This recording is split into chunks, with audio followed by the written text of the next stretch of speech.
Bonjour, je suis Catherine Barlois, coach en bilan de compétences pour Blue Midlife. Après des années comme chef de projet dans la recherche clinique, je suis devenue coach et je vous accompagne pour trouver votre voie professionnelle dès maintenant. Bienvenue dans ce podcast où je partage avec vous, seul ou avec mes invités, des conseils, des expériences, du coaching dans la bonne humeur. Alors, on est parti pour l'épisode du jour. Bonjour à tous et bienvenue sur l'épisode numéro 87 du podcast Blue Mid Voice où je reçois en interview Angie Poineau pour une série de capsules autour du rôle du psychologue du travail. Vous avez déjà rencontré Angie dans l'épisode 80 pour parler de sa reconversion comme psychologue du travail et donc si vous n'avez pas encore écouté cet épisode, je vous invite à commencer par là de façon à avoir un contexte autour de notre discussion. Et donc Angie revient et au fil de ces 3 épisodes capsules, nous allons plonger au cœur du bien-être au travail. Nous avons déjà parlé dans l'épisode 85 de quand et pourquoi consulter un psychologue du travail ou un médecin du travail. Alors plongeons dans l'épisode 87 avec identifier et gérer le malaise au travail. Le dernier épisode sera consacré à mieux vivre au travail avec des conseils et des ressources. Donc pour ce deuxième épisode, nous allons parler du malaise au travail. Comment l'identifier et quelles solutions mettre en place. Comment savoir si notre travail nous fait du mal. Quels sont les signes physiques et émotionnels qui doivent nous alerter? Quelle stratégie adopter pour retrouver du bien-être et du sens? Nous allons explorer les symptômes du stress chronique, la fatigue persistante, l'irritabilité, les troubles du sommeil, les douleurs physiques, la perte de motivation, autant de signaux que notre corps et notre esprit nous envoient pour nous alerter. Angie nous partage un outil puissant pour analyser son environnement de travail et identifier les leviers d'action possibles à la fois au niveau personnel et collectif. Car si certaines souffrances relèvent de notre état interne, l'organisation du travail joue souvent un rôle majeur dans le mal-être professionnel. Donc c'est un épisode indispensable pour toute personne se sentant dépassée ou en perte de repère dans son travail. Donc installez-vous confortablement et je vous souhaite une belle écoute. Et on est parti. Bonjour Angie. Bonjour Catherine. Bienvenue dans ce podcast pour ta troisième venue. Donc, le premier, c'était pour parler de ta reconversion. Le deuxième, c'était notre capsule précédente par rapport au rôle complémentaire entre médecin du travail et psychologue du travail. Et nous voilà pour notre deuxième capsule à propos donc du malaise qu'on peut ressentir quand on est dans une situation professionnelle qui ne nous convient pas et les solutions qu'on peut apporter. Et donc là, en fait, on va rentrer vraiment dans le vif du sujet. Est-ce que tu peux nous parler des signes les plus courants en fait d'un malaise qu'on pourrait rencontrer au travail et à quel moment il faut s'inquiéter? Euh, alors la première chose, c'est vivre des choses que l'on n'a pas l'habitude de vivre. Par exemple, on se reconnaît plus, on dit c'est pas nous, c'est pas moi d'agir comme ça, par exemple. Euh, des changements émotionnels importants, réguliers. Je suis calme et je suis irritable très facilement. Je suis toujours de bonne humeur et là pas du tout, où je deviens aigrie dans la critique des autres, etc. Donc des changements dans le discours et dans l'état émotionnel. Euh, Ce qui peut aussi être inquiétant, c'est avoir l'impression que ce qu'on fait, ça sert à rien, c'est inutile ou c'est mal fait. Ou alors que j'ai pas la possibilité de faire du bon travail, on appelle ça le travail empêché dans notre jargon. Et ça me fait avoir des ruminations. Peut-être que je vais y penser le soir, chez moi, ou ça va m'empêcher de dormir la nuit, mais de façon répétitive et insistante. Évidemment le travail nous travaille parce que quand on a un professionnel investi, on a envie que le travail soit fait, bien fait, terminé. Mais si c'est pas le cas, là, ça va devenir des ruminations incessantes, des conflits de personnes aussi. Et puis après, il peut avoir tous les troubles cognitifs, des pertes de mémoire, de la difficulté à se concentrer, et tous les troubles physiques, perte de sommeil, perte de cheveux, je grince des dents, des maux physiques articulaires, digestifs, etc. Tout ça, c'est en fait des conséquences d'un stress chronique qui nous fait fabriquer beaucoup d'adrénaline et de cortisol. Et à court terme, pardon, à long terme, ça a des impacts sur notre activité digestive et notre système immunitaire. Et également, le stress nous fait être en tension puisque le stress au départ, c'est positif, hein, c'est fait pour Oui. nous détendre. Donc tout le corps se tend et bah, d'être tout tendu en permanence, bah, voilà, au bout d'un moment, ça fait des blessures. Et toi, en tant que psychologue du travail, tu utilises quelle approche ou quelle technique pour aider les salariés à mieux gérer leur stress ou leur mal-être? Ok, alors ça, peut-être qu'on pourrait y revenir après, parce que Mhm. le grand message pour moi, c'est que aujourd'hui, on sait que 70%, plus de 70% des causes du mal-être au travail, voire des maladies, c'est des problèmes d'organisation du travail. C'est pas des causes individuelles. Or, quand une personne tombe malade, vu les politiques publiques actuelles de prévention de la santé, on va chercher un coupable. Et donc, l'organisation du travail va tout faire pour, bien souvent, hein, pas tout le temps, il y a plein d'exceptions, mais comme tout le monde sort le parapluie, on va essayer de trouver des causes individuelles à la personne. Oui, elle est en train de divorcer, ou il y a que elle, ou voilà. Alors que d'abord, regardons les causes de l'organisation du travail. Et je voudrais présenter un petit outil que je trouve formidable et que j'utilise tout le temps, que ce soit en formation, en collectif de travail ou auprès de l'individuel, si tu es OK. Ah oui, oui, bien sûr, vas-y, partage. Alors, euh, le voilà. Je vais le mettre en grand. Mhm. Tu le vois bien, c'est bon? Oui, oui, c'est tout bon. Voilà, donc ça c'est Yves Clos qui a travaillé beaucoup sur les 4 dimensions du métier. Le métier au sens expérience professionnelle, pas un emploi, mais euh, je suis boulanger de métier, c'est-à-dire j'ai une grande expérience en tant que boulanger. Donc Yves Clos, plutôt que de parler de prévention de RPS, risques psychosociaux, il préfère travailler sur le développement des ressources psychosociales, ce qui préserve le professionnel. D'accord. Et donc, chaque professionnel, chaque personne DRH, chaque manager, chaque cadre dirigeant peut regarder ce petit schéma. Alors, quand j'arrive dans un nouveau travail ou quand je suis novice, quand je démarre mon métier, par exemple, je sors de l'école, Mhm. euh, qu'est-ce que je vais utiliser pour bien travailler? Je vais d'abord utiliser la dimension personnelle, mes compétences, mes formations, mes capacités cognitives, toutes mes ressources. Ensuite, je vais m'appuyer sur la dimension impersonnelle, donc c'est-à-dire toute la prescription, la fiche de poste, le cadre que le manager me présente, les process, les règlements, etc. Mais bien souvent, bah, c'est pas bien souvent, tout le temps, ça ne suffit pas. Exemple. Un chargé de mission lui dit, ben voilà, tu vas mettre en place tel projet avec tous ces services-là, etc.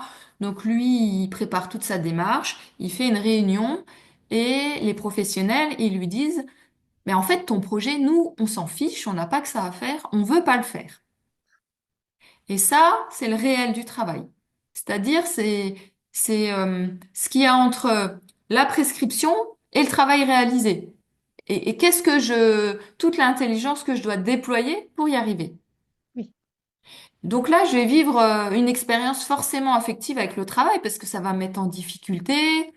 Ce que je t'ai déjà dit, c'est que c'est normal d'être préoccupé par le travail, parfois en dehors de ses heures, mais c'est aussi ça qui va nous faire réfléchir, développer notre intelligence jusqu'à trouver une solution. Et donc ça, c'est top quand on arrive Mhm. à trouver Ah des oui, bah solutions oui. au travail. Alors, comment je vais faire quand je suis en difficulté? Je vais bien souvent faire appel à la dimension interpersonnelle, donc les ressources avec les autres, que ce soit mes pairs, donc mes collègues qui font le même travail que moi, ou ma hiérarchie. Et donc, je vais aller voir un collègue chargé de mission et je vais dire, bah voilà, personne Personne ne veut faire mon projet. Et le collègue, il va dire, ah oui, mais il faut pas du tout que tu fasses comme ça. Lui, il faut que tu ailles discuter avec lui. Là, il faut que tu... Voilà. Et donc ça, c'est des ficelles de métier que nous apportent les relations avec les autres et qui sont écrits nulle part. Et Mhm. surtout pas dans la fiche de poste. Et ça fait de l'huile dans les rouages et ça nous permet de nous sentir soutenus aussi parce que quand je dis, ben voilà, moi je travaille, je suis éducateur et j'interviens dans les familles. Quand je parle avec les autres collègues éducateurs de, voilà, j'ai telle situation et comment je réagis, etc., euh, et qui confirment mon choix, eh ben je me sens soutenue, je me sens confirmée et ça développe mon expérience. Et donc même si je suis toute seule en tant qu'éducatrice dans la famille, finalement je suis pas seule parce que je sais derrière moi qu'il y a tout ça. Très important. Et puis la dimension transpersonnelle, en fait, c'est ce qui est propre à chaque métier. Par exemple, un éducateur, il va vous dire que jamais il dirait ça ou jamais il ferait ça, ou que telle chose, il faut le faire comme ça ou comme ça. Le maçon, il va vous dire que il va pas utiliser un niveau pour mettre droit son truc d'agglo, il va prendre deux fils, il va mesurer et voilà. Donc ça, c'est des choses qu'on apprend avec le métier. Et donc ça soutient les personnes au niveau du travail. Et donc, l'outil, c'est ça. C'est-à-dire que pour ces quatre dimensions, moi, je peux me poser avec une feuille et un crayon et me dire, je fais deux tableaux, un contrainte et un ressource. Et vous pouvez même le faire en collectif de travail. Si vous êtes manager, vous pouvez faire ça avec vos équipes. Mhm. Euh, si vous êtes coach, vous pouvez utiliser ça. Enfin, voilà. C'est sur ces quatre dimensions, en quoi c'est une contrainte et sur ces quatre dimensions, en quoi c'est une ressource. Par exemple, la prescription, c'est pas forcément mal. Quand il y a un cadre législatif, ça protège aussi le professionnel, le policier, etc. Euh, quand les relations interpersonnelles, j'ai donné le côté hyper étayant, mais quand c'est des conflits de personnes, quand le manager ne manage pas, c'est très contraignant psychiquement.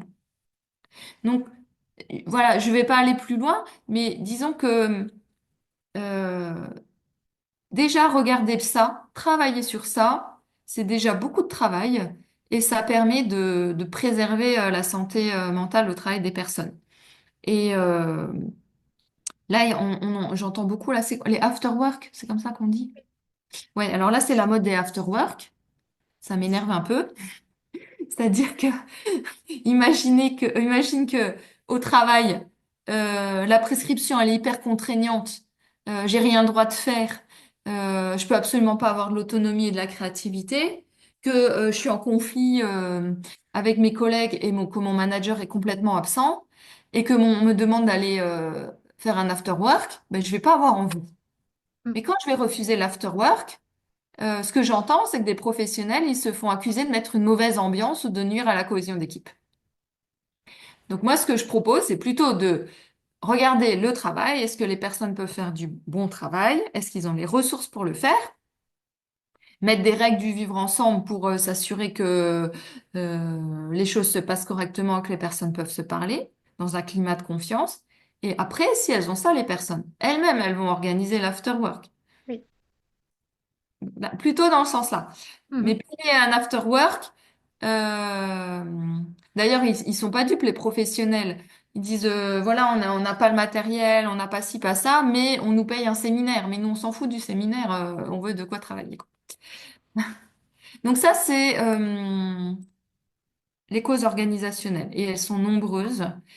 Et même si on pense que, il y a rien à faire, à chaque fois que je fais travailler des collectifs sur des situations en co-développement, ils trouvent des solutions. Et on a l'impression que c'est des détails, mais en fait, ces détails changent tout. Donc, il y a des possibilités. Après, ce dont tu parlais, c'était les 30% restantes qui sont liées à la personne. Donc, c'était quoi ta question d'avant? En fait, là, tu viens de presque y répondre déjà. C'était, quelles étaient en fait tes approches ou techniques que tu Ah, utilisais en fait pour aider les salariés à mieux gérer soit le stress, le mal-être, enfin la situation. Et donc là, tu viens déjà dire que tu accompagnais aussi les équipes à, à vivre ensemble, enfin à travailler ensemble, à poser les choses ensemble. Donc, tu vois, tu as répondu sans te souvenir vraiment de ma question, mais voilà, la question reste entière Oui. quand tu accompagnes Voilà. l'individu. Je voulais aborder ça parce que aujourd'hui, il y a beaucoup de méthodes qui visent à apaiser le stress. Mhm. Sophrologie, le travail sur les émotions, etc. Et donc oui, c'est bien, mais ça ne, si vous vivez si le professionnel vit dans un environnement toxique ou euh, qui est la cause de son mal-être, il pourra faire 25 heures de sophrologie, il pourra faire 10 heures de cohérence cardiaque par jour, ça Mm. changera rien. C'est ça, c'est ce que je veux dire. Oui, oui, tu seras toujours dans le même milieu en fait. C'est ça. Mais pour autant, j'ai beaucoup investigué sur la question des émotions parce que c'est un symptôme très intéressant qui, euh, qui permet de faire travailler la personne et de lui développer ses ressources individuelles. Il y a des personnes plus anxieuses que d'autres. Il y a des personnes qui ont beaucoup de loyauté et beaucoup d'engagement qui font qu'elles ne se respectent pas, elles respectent pas leur rythme, elles ne s'écoutent pas. Et il y a aussi beaucoup de personnes qui ne savent pas dire non, se positionner, enfin, etc. Et donc ça aussi, c'est à travailler parce que si certaines personnes vont aussi loin euh, dans, dans la maladie, c'est parce que elles ne veulent pas voir les signes ou il y a quelque chose qui, quelque part, les soumettent au travail malgré elles. Et donc tout ça, ça se travaille. Oui, oui. Et là, c'est là où arrive vraiment ton rôle de psychologue par rapport à ça pour les aider à tirer les ficelles et mieux comprendre ce qui est caché derrière. Hmm.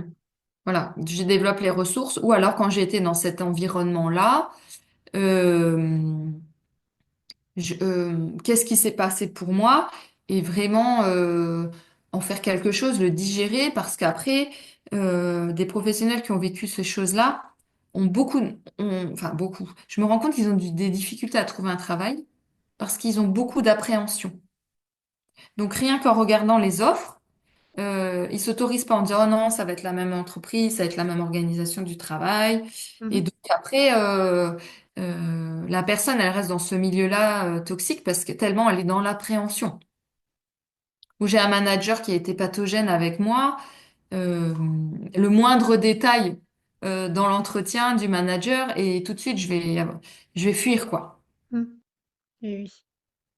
Oui, oui, c'est pour ça qu'il faut éviter de passer d'un poste à l'autre sans avoir fait un travail entre les deux, de façon à prendre du recul, apaiser, enfin, voilà, avancer aussi sur soi-même. Et c'est là où tu interviens. Mm. Mais des fois, on parlait du bilan. Des fois, la situation est tellement pourrie que le plan A du bilan, c'est de partir. Et parce que tant que la personne ne sera pas partie, elle sera pas disponible psychiquement pour faire autre chose, faire ses deuils et tout. Donc le plan A, c'est partir, même si c'est pas le job de mes rêves, etc., ou le salaire que je veux, et pour plus être dans l'environnement et construire le plan B, qui est ma vraie réorientation professionnelle, sauf si bien sûr j'ai besoin d'un arrêt maladie pour me reconstruire. Voilà, c'est ce que j'allais dire en fait, parce que parfois les personnes ne veulent pas s'arrêter comme tu disais, par loyauté, mais à un moment, de toute manière, le corps, il suit plus. Donc, on ne pourra rien construire de pérenne sur des fondations instables. Mais bon, je le dis parce que c'est quand même, heureusement, c'est quand même pas la majorité des personnes encore aujourd'hui euh, sont très impactées par des situations difficiles au travail, mais ne vont pas jusqu'à la décompensation, heureusement. Mais par contre, il y a de plus en plus de personnes ont été tellement loin que elles ont des difficultés, voire elles n'arriveront pas à récupérer toute leur capacité intellectuelle d'avant. Ça, c'est un vrai risque et c'est une vraie discussion. Marie Peset en parler, ça commence à être documenté que des grands PDG, etc., ne recouvrent plus toutes leurs capacités et c'est une perte de talent et de compétences pour le monde du travail aujourd'hui. Mhm. Et individuellement, c'est terrible quand à 40 ou 50 ans, vous n'avez plus que la capacité de travailler à mi-temps, ou vous ne pouvez plus assurer les fonctions que vous avez faites avant. C'est quand même très, très violent à vivre, hein. Ah oui, oui, oui, non, mais on avait parlé de la situation difficile que tu avais vécue dans ton précédent boulot. Moi, j'ai fait un burn-out également. Ma mémoire vraiment top, top, top, elle est revenue qu'au bout de, allez, 1 an et demi, hein. Voilà. Donc, c'est sûr qu'on n'est plus pareil de toute manière. C'est ça. C'est si vous, s'il y a des personnes qui sentent, elles se reconnaissent dans les signes cliniques, posez-vous, faites bien le bilan parce que euh, s'arrêter avant, c'est toujours mieux que s'arrêter après parce que une fois qu'on est dedans, attention, c'est loin d'être rigolo. Mm. Euh, et puis, c'est quand même pas pareil de se remettre d'un burn-out quand on est célibataire, que nos parents viennent faire le ménage à la maison, qu'on a un arrêt maladie limité. Je fais des clichés, hein. Oui, Mais oui, oui. être parent solo avec des enfants à charge, toute l'intendance, devoir reprendre au bout de 3 mois parce que sinon il n'y a plus de salaire. Voilà, la récupération, la rémission, ça va pas être du tout pareil, hein. Mm. Parce que tout de suite j'ai un suivi psy ou je me l'autorise pas ou je sais pas quoi, ou je trouve pas la bonne personne. Donc tout ça, ça va jouer aussi sur la durée, hein. Oui, oui. C'est pour ça qu'en fait, les signes avant-coureurs que tu as donnés tout au départ de cette capsule sont super importants. Parce que quand on se reconnaît plus, c'est déjà qu'on a été un poil trop loin. Hmm. Mm. Bah, écoute, je crois qu'on a fait un beau tour par rapport à tout ça. Je te remercie beaucoup, Je t'en déjà prie. pour le partage que tu nous as fait et puis pour toutes ces approches, ces moyens d'y voir plus clair déjà ensemble dans l'équipe et puis rien qu'à notre niveau chacun. Donc, bah, écoute, merci beaucoup pour cette deuxième capsule et je te donne rendez-vous ben, très bientôt pour une prochaine capsule. À très bientôt, Angie. À bientôt. Merci Catherine. Au revoir. Si cet épisode vous a plu, n'hésitez pas à le liker, à le partager, à mettre 5 étoiles sur votre plateforme d'écoute préférée. Et je vous souhaite une belle semaine.